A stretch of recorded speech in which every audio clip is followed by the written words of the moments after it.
Give it up, Stevie Wonder. Give it up for Steve, my man.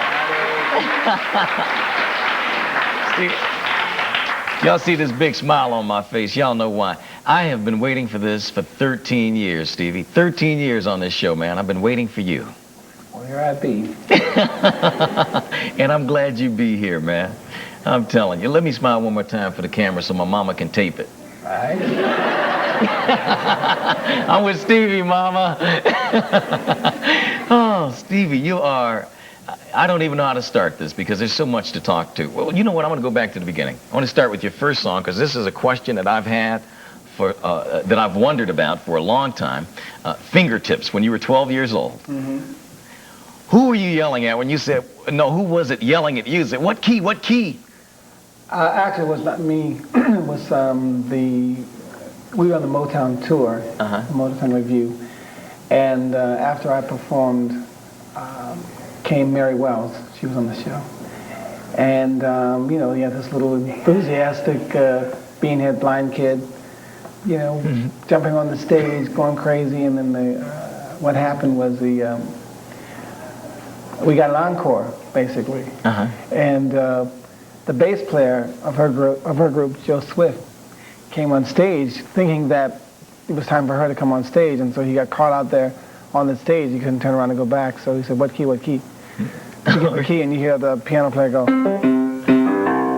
let him know that it's in C. Is that right? And basically, that's how that went. So what was his name again? Joe Swift. Okay, I want to remember that. I can win a lot of money with that as a trivia question. Joe Swift. Going back to the Motown reviews, what was that like for you to perform with all the Motown acts at such a young age? It was fun. It was restrictive, obviously, because I was only... well, I started... When my first performance, I was at the Apollo in New York, and that was when I was 11. Wow. So... you know, I had to go to bed early, and couldn't have but so much candy, and everyone over 11 was my boss, that kind of thing. And what else?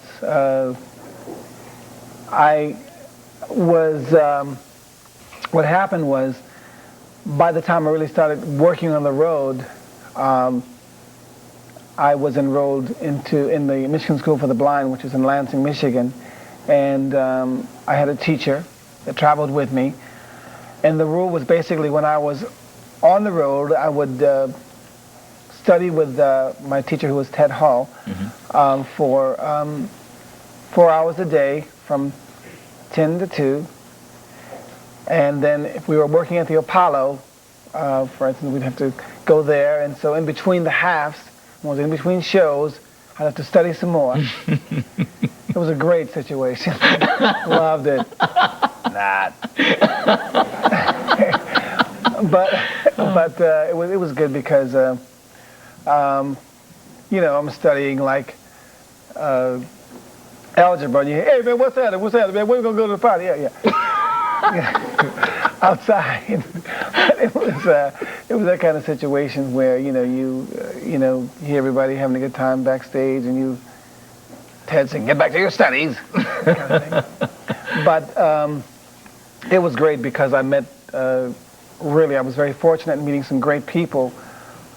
People that had a love for me, and had a love for seeing the acts really grow to being significant. So I owe my thanks to the people that really helped to make it happen, because they helped to shape me into the person that I am today. One person that was very special to me recently died, Clarence Paul, who was for a long time my musical director, and he was like a father, big brother, and he actually sang on the song "Blowing in the Wind." He was the one that sang on that. But Clarence did a lot of work with me in the beginning. Obviously Henry Cosby, who he and Sylvia Moy wrote a lot of the early stuff with me, along with my mother. I Was Made to Love Her, Uptight. Your mother was writing those songs with you? She wrote the Science to Deliver with me. Oh, really? Yeah. Lula May. Everybody say Lula May.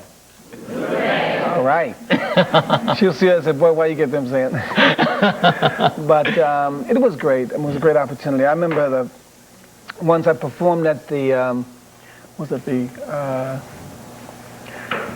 a place called Palace in San Francisco, and I was headlining the show. I think Fingertips was like a big record and a kind of little Stevie Wonder kind of crazy stuff, and I was like the headliner, yay, yay, yay, hey, hey, hey, ooh, ooh.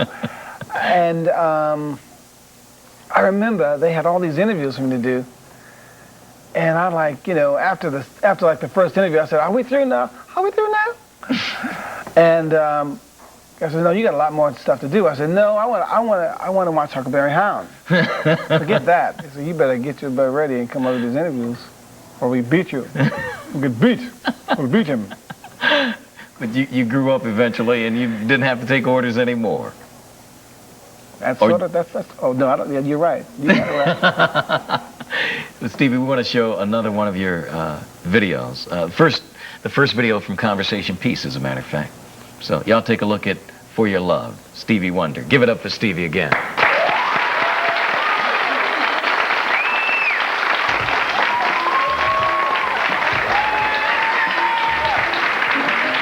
All right, we're back here on Video Soul. I'm Donnie Simpson, and today we're talking with the legendary Stevie Wonder. Video Soul, Video Soul, Video Soul, Video Soul,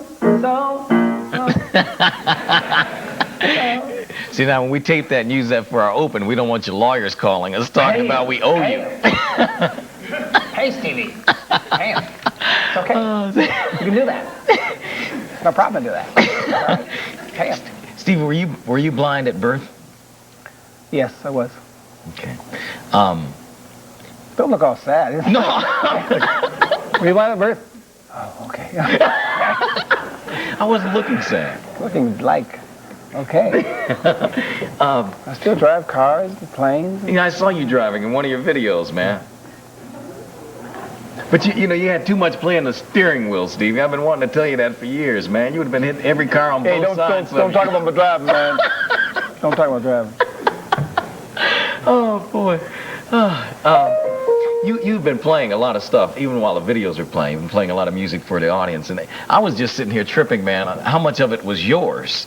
And just classic tunes that, you know, I'm sure some of the greatest artists out there, if they were just sitting around the piano playing and singing, a lot of the music would be yours. And I was wondering if maybe we could get you to play a little something for us. Just pay him. You were doing a song earlier. You were singing a song. You were singing it, or you say the words or something? We're talking about this. It ain't no use.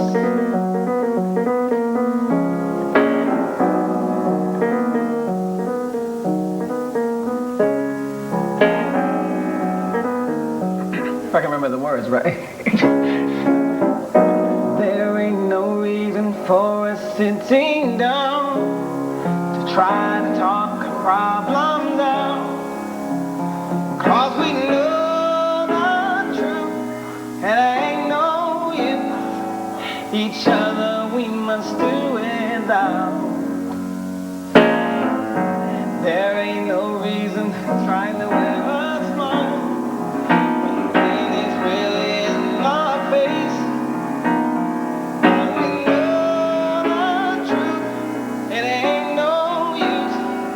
Let's part before we lose love's trace. Whoa. Back on you.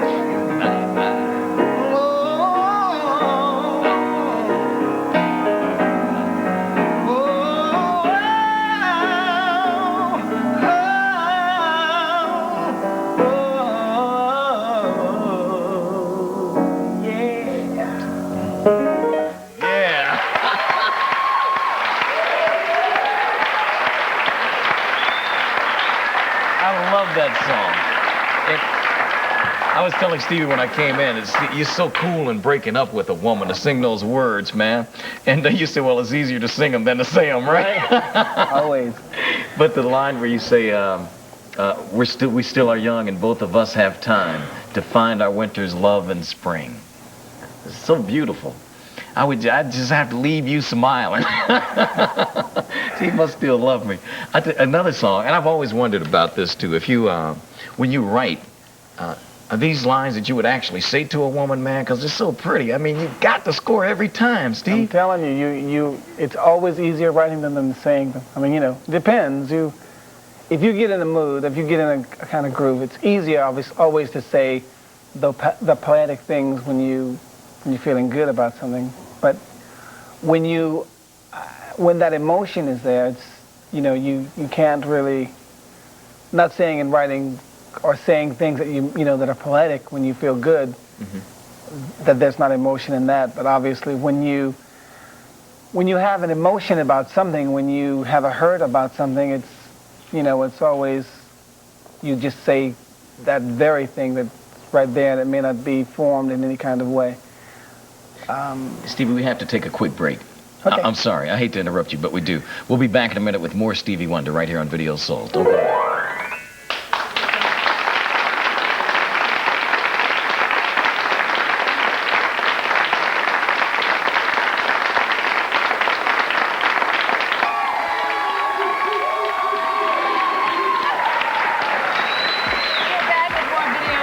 You know, I was sitting here watching the interview with Stevie. Well, thank Get a you. biggie. Stevie Biggie Wonder. Smalls. And I was just sitting watching the interview, and I was feeling the same feeling that I felt the first time I met you, which was in Jamaica. And I was just watching you, and like you said, big smile on your face, just smiling, like I'm in the presence of some mythical god.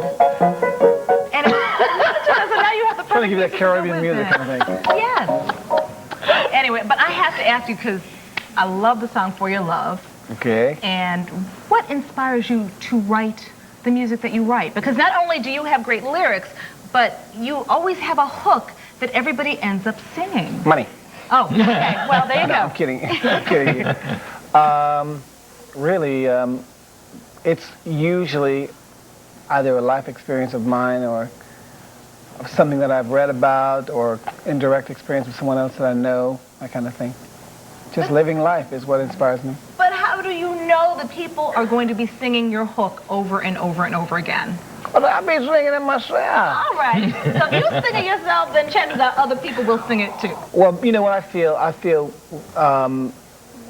it's a funny thing because there is obviously the, you know, what most people know, Stevie Wonder, but myself as Stephen Morris, I am his boss. So basically, me being the writer of the songs that I do write, or work with someone, or co-write, or whatever it is, if I'm writing a lyric, or doing the melody, or writing the chords, or all of the above, I just have to feel comfortable with the song that I'm writing. I have to like it myself. If I feel good about it, and I'm very critical, you know, of songs and stuff like that. If it makes me feel good, and if I can listen to it, you know, days after and feel good about it, or weeks after, or months after, and sometimes years after. In the case actually of For Your Love, I wrote that a few years ago, but I wrote the lyric last year. I had the basic, you know, I wrote that part, but the other part I had like Romeo and Juliet, and you like, because it's like I was trying to create this character like Romeo and Juliet, because basically the kind of songs you want to have different, you know, characters that come out in the actual song.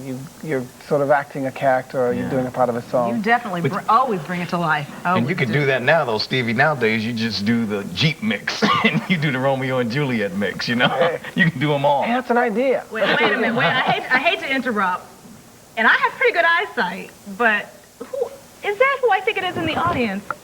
I think it is. It's Hammer. What? Oh, check it out. Hammer, what's up, man? Hey, somebody get Hammer a mic. Get Hammer a mic.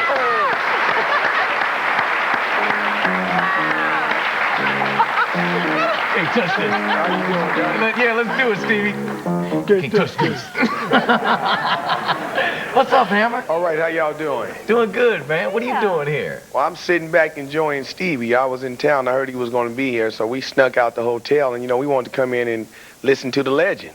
All right. In the right place. My man. So you gonna hang? You got a minute? You gonna hang? Oh, with yeah, us? I'm going to hang out. Anytime Stevie is near that piano, I got to hang out. All right, well, this My man. definitely is the Bust me show. one of those raps out of one of my songs or something like that. Hi. I'm not touching none of that legendary stuff. We'll do something new then. Oh, it's There you All go. right. There you go. Speaking of something Give new. Hammer his props, y'all. Yeah.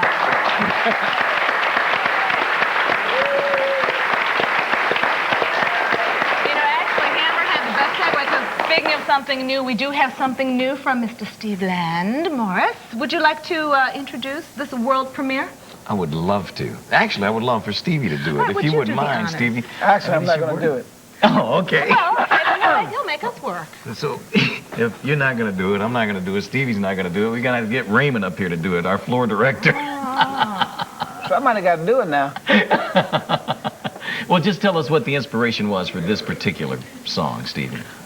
It was, I was in Ghana, and of the 13 songs that I have on Conversation Piece, I wrote probably 7 of those songs in Ghana, and this is one of the ones that I wrote, Tomorrow Robbins Will Sing.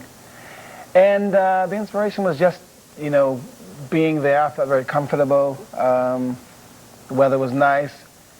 It was cold in Detroit. It was like February. It's raining in LA. And I remember I was listening to the American Music Awards over the phone from LA, but to see who won. And I was up early that next morning and I wrote this song. All right, we've got it for you right now. The world premiere of Stevie Wonder's latest is called Tomorrow Robbins Will Sing. You're seeing it first here on Video Soul. Big baby.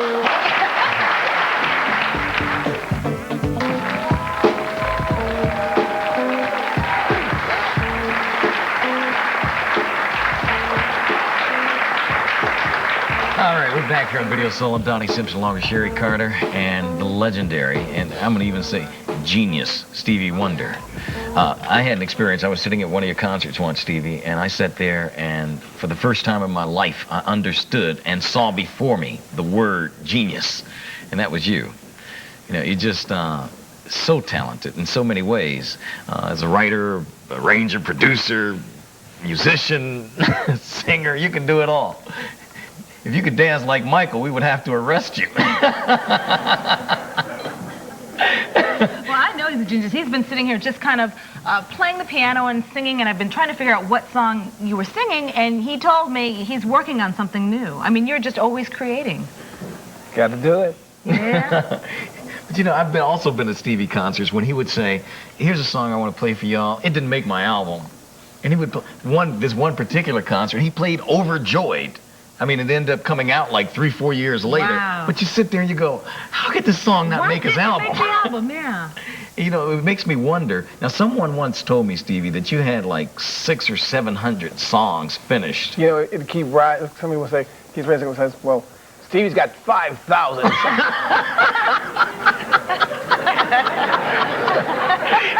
then what happens is that Motown says, hey, is it true, man? You got 5,000 songs? Really? I said, you'll never know. No, but actually, we do have a lot of songs, and a lot, some of them are halfway finished. Some of them I will go back later and listen to and say that feels better for now than then. There's one song actually I did that made Intervisions, but I wrote it like a few years before then, and I called it Old Little Lady, something, right? Because lots of times you don't have the lyric for a song exactly, and so you just, come up with what feels right, and then what feels right to sing, and then as time goes on, you hopefully will come up with something that will work with, the vowel sound or the syllables that you use, just in making up words. So lots of times, And then when I was listening to something that Babyface was doing, I was able to discover the same thing where, you have the basic idea of what you want to say, but you have the feeling of the word, so you use certain vowels that just feel right to sing, and then you try to create from that you've started with. Like this was that's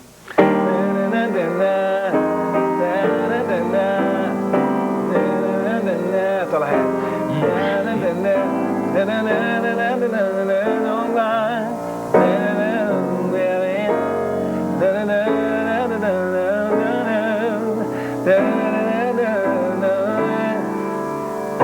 And oh little lady, Oh, little lady. which ultimately turned out golden lady, golden lady.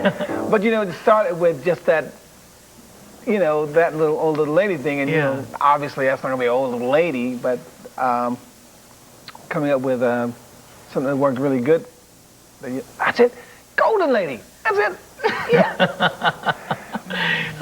Well, you know what? I'd like, if I can do this, ask you to play a little bit of a song, because I may never get this chance again, and this was my favorite song. My father used to play this for me all the time, My Cherie Amour. Can you play a little Donnie's my manager, and Donnie, have you gotten the money for this? So No, I'm going to collect real soon, Stevie. Don't worry about it. You just play it for me. I got it. that's a manager's answer, right? Right. My Cherie Amour, lovely as a summer day. My Cherie Amour, distant as the Milky Way. My Cherie Amour, pretty little one that I adore. You're the only girl my heart beats for.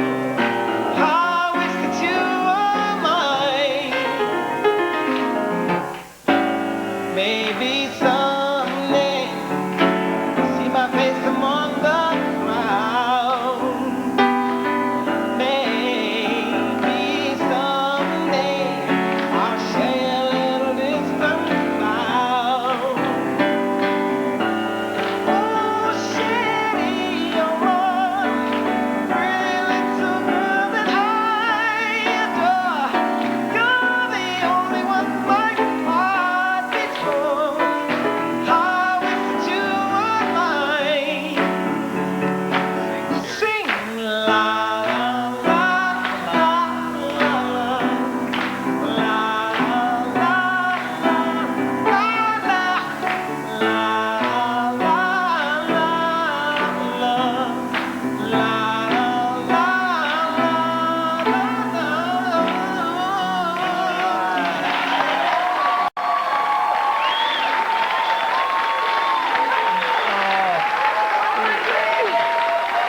You got Cherie crying.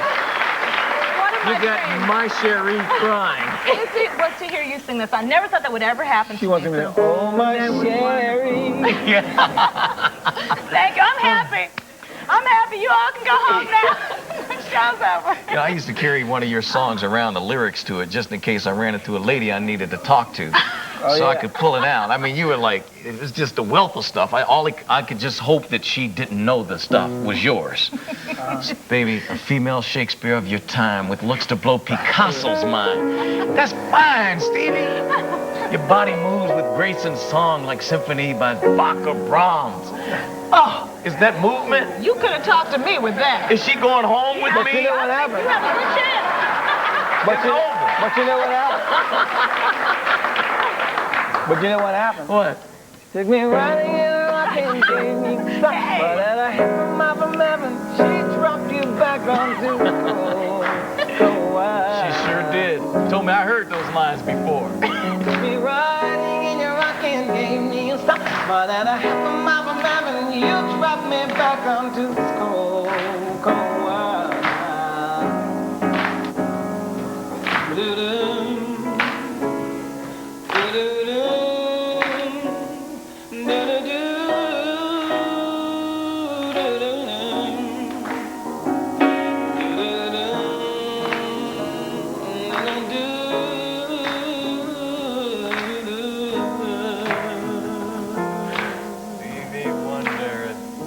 Yes. Hey, we'll be back with more Stevie in just a couple of minutes. Don't go away.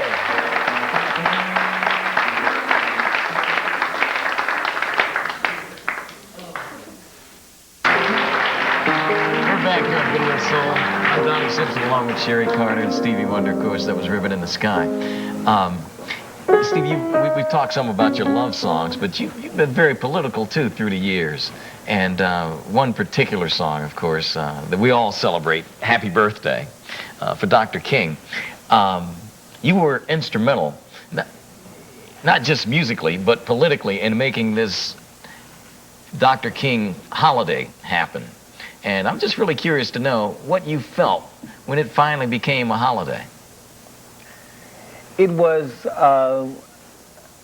a dream that I had, you know, a few years before it became reality. And I remember I was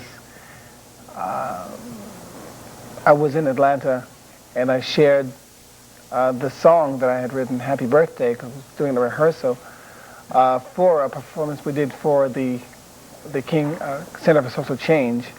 And that was like in late 80, I think, or late, yeah, it was early 80, I did the performance.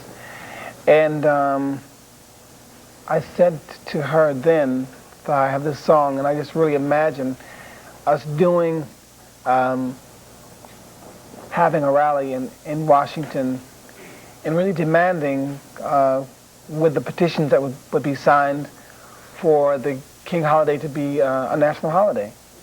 And, you know, obviously she was excited.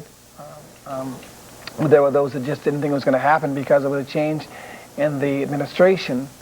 And I just believed that it would be a reality. I just knew that. Many people in Detroit throughout the years had celebrated the day.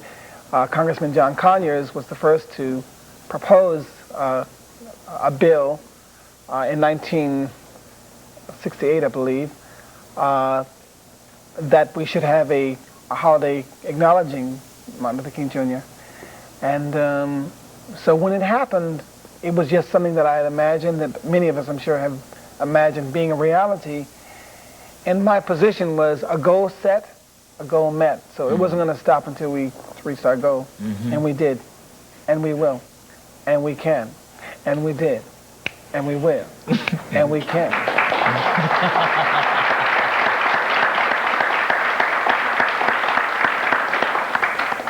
You know, a song that, the title of the song escapes me right now, but I saw it, first time I heard it was in the Easter parade, I believe. You were in the Easter parade, and it was a beautiful Easter bonnet with all the frills upon it. Wasn't that something you were talking the about? fairest lady. That one, that wasn't important. Stevie, No, Sherry. you were talking about the homeless That people. wasn't me, baby. The homeless people, That and wasn't how Stevie. we need to pay attention to them and don't throw them away because they're real people too. And it really touched me. It was beautiful.